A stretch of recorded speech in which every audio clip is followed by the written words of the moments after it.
Assalamualaikum hörmətli yurttaşlar. Bugünkü qılğan işimiz yine Xiyot Tüməni Sayat qışlağına boladı. Verəyən dəmir eşiklərimizi işləb bərdik. Dəmir eşiklərinin duğası həm mənəsəsi boldu.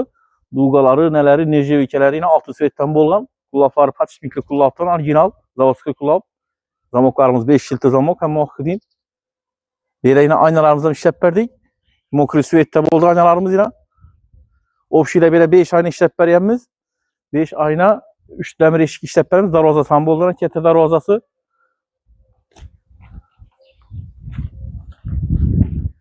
Görüb güzətib para verəslərinə. Kimə işiniz sifətli dəmir eşik, darvazalar gerekiyorsa müracaat qıla verəslə. Xarəzm, Karakalpakstan Respublikası boyla bu sınıf getib bərəmiz. Ofşi ilə belə yine 2 dəmir eşik koyduk yine. Onda biri, bunda biri. Yine aynalarımız yine.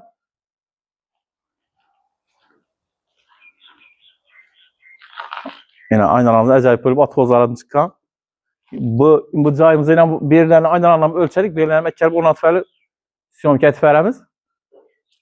Kimə işini sifətli işkir alma gerekiyorsa müracaat qıla verəslə. Rəzmilərinizi ölçəb alıb acayip etib onu atıp verəmiz.